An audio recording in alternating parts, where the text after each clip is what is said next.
Hola, ¿qué tal, querido amigo? Es un placer volver a encontrarme contigo para seguir compartiendo este espacio de reflexión basado en la palabra de Dios.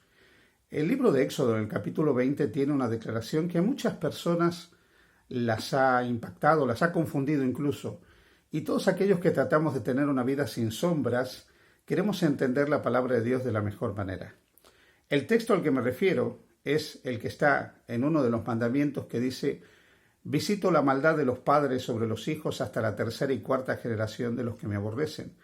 Pero luego a continuación dice: y hago misericordia a millares a los que me aman y guardan mis mandamientos.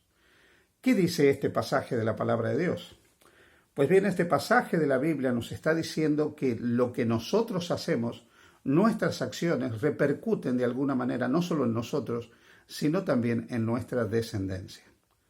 Cuando nosotros elegimos servir a Dios, todos aquellos que queremos tener una vida sin sombras, proyectamos la luz de la presencia de Dios, no solo sobre nosotros, sino sobre nuestra posteridad. O sea, ahuyentamos las sombras del dolor, del sufrimiento, de la maledicencia, las sombras tristes del pecado y de las consecuencias del pecado, no solo en nuestra vida, sino en la vida también de nuestros hijos, de nuestros nietos y de nuestra descendencia. Hace algún tiempo leí un libro que me llamó mucho la atención. No comparto la filosofía de ese libro, pues es un libro que cree que hay muchas vidas anteriores antes de la que nosotros tenemos.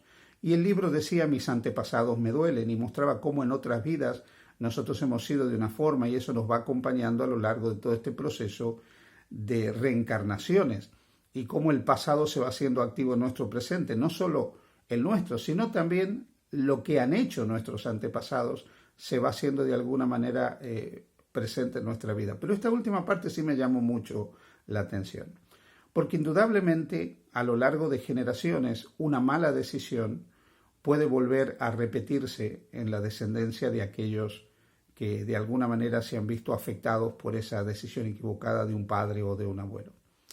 Entonces lo que nos está diciendo la palabra de Dios es que en primer lugar hay una ley, una ley de la herencia, desde un punto de vista incluso podríamos decir genético, pero hay una ley de la herencia también desde el punto de vista moral y desde el punto de vista social y por supuesto espiritual. Pero ¿cómo podemos hacer nosotros para entender de qué manera funciona esto? Yo quiero compartir la historia de dos hombres y ver la diferencia entre uno y otro en este diálogo que quiero tener contigo en este breve espacio que compartimos. Jonathan Edwards fue un ministro puritano del siglo XVIII. A lo largo de 1700 y 1700 y poco, él desarrolló un rico ministerio en la América puritana de aquella época. Se casó con una mujer igualmente piadosa como él y tuvieron una gran descendencia, 11 hijos. No nos tenemos que admirar, en aquella época las familias eran familias numerosas. Los resultados en la vida de Jonathan Edwards fueron realmente asombrosos. Un hombre creyente y una mujer creyente formaron un hogar creyente que transmitieron valores espirituales a toda su descendencia. La vida de Jonathan Edwards y de su descendencia fue estudiada.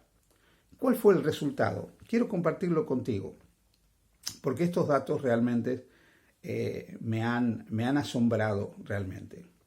La herencia de Jonathan Edwards incluía un vicepresidente de los Estados Unidos de Norteamérica, un decano de una facultad de Derecho, un decano de una facultad de Medicina, 3 senadores de Estados Unidos, 3 gobernadores, 3 alcaldes, 13 presidentes de universidades, 30 jueces, 60 médicos, 65 profesores, 75 oficiales militares, 80 funcionarios públicos, 100 abogados, 100 clérigos, 285 graduados universitarios.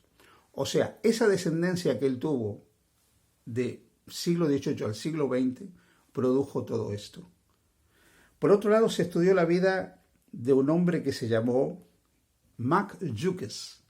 Vivió en la misma época que Jonathan Edwards. Fueron contemporáneos. Él era un hombre incrédulo, irreverente, sin ninguna dimensión espiritual en su vida, y formó su hogar con una mujer tan incrédula e irreverente como él. A lo largo del tiempo también se fue estudiando la historia de él, porque llamó la atención que sus descendientes, en su gran mayoría, fueron delincuentes. Así que fue un caso de estudio de ver cómo puede influenciar un antepasado en su descendencia. El resultado fue el siguiente. Mark Dukes dejó una herencia tremenda realmente. Me impacta leer esto. 42 de sus descendientes vivieron en diferentes sistemas carcelarios del estado de Nueva York. Y a continuación, en el estudio que se realiza, se ve lo siguiente. De sus descendientes, 7 fueron asesinos, 60 fueron ladrones, 190 fueron prostitutas, 150 fueron reclusos de diferentes tipos, 310 terminaron en la mendicidad, 440 fueron destruidos por el alcoholismo y 1.200 descendientes, que son los que fueron estudiados, ¿sí? 300 de ellos murieron prematuramente. Él le costó, ¿sí? Mark Dukes, al estado de Nueva York le costó una cantidad tremenda de dinero porque fueron personas que continuamente no aportaron a la sociedad, simplemente fueron una triste carga para la sociedad. A diferencia de los descendientes de Jonathan Edwards, que realmente fueron una bendición para su sociedad. ¿Dónde está la gran diferencia de todo esto? Seguramente estos estudios podrían incluir otras variables y puede haber muchas objeciones o algunas objeciones que se le presenten. Siempre las personas que no quieren creer en los beneficios de la espiritualidad buscan objeciones. Pero una cosa es cierta. Jonathan Edwards y su esposa fueron hombres piadosos. Un hombre y una mujer consagrados a Dios. Y transmitieron los valores del Evangelio a todos sus hijos. Y esos hijos a su vez se transformaron también en reproductores de esos valores en su descendencia. Esa proyección espiritual continuó luego en la descendencia de este predicador puritano del siglo XVIII de la América colonial. Y como resultado, la sociedad donde sus descendientes vivieron fue beneficiada por ellos. Esos fueron un factor de cambio, de beneficio y de mejora para la sociedad donde ellos se movieron. Hace muchos años atrás la Biblia nos relata que Dios tuvo un encuentro con Abraham y le dijo: yo sé que él mandará a su casa y a sus descendientes después de sí que guarden el camino de Dios y que guarden los mandamientos de Dios. Abraham pudo ser reconocido como amigo de Dios no solo por la fe que él tenía, sino por el compromiso en transmitir el legado de la fe. Querido amigo y amiga que me escuchas, ponernos en las manos de Dios no solo nos beneficia a nosotros, también beneficia a nuestra descendencia. Ponernos en las manos de Dios es un factor de cambio en nuestra vida, pero se puede transformar en un poderoso factor de cambio también en la vida de nuestros descendientes. Nuestros hijos se ven beneficiados cuando nosotros ponemos nuestras vidas en las manos de Dios y tomamos la decisión de vivir acorde a los valores, a los principios del Evangelio. Porque a partir del momento que nosotros dejamos entrar a Jesús en nuestra vida, todo cambia. Pero no cambia solamente para nosotros. Cambia para nuestros hijos y puede cambiar también para nuestros nietos, en la medida que el legado de la fe se vaya transmitiendo de generación en generación. La dimensión espiritual del legado es poderosísima. Las oraciones intercesoras son poderosísimas. Los ejemplos espirituales son poderosísimos. De tal manera que la espiritualidad sí que puede hacer grandes cambios en la sociedad. Los valores espirituales que nosotros transmitimos forman hombres y mujeres que son una bendición para la sociedad en la que se mueven.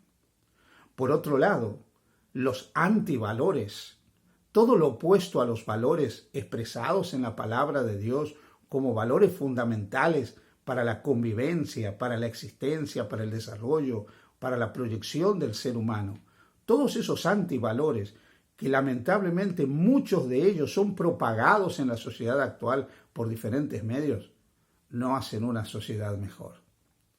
Es cierto que hoy vivimos una libertad de expresión sin parangón en el tiempo. Adelantos científicos impresionantes. Pero hemos creado una mejor sociedad.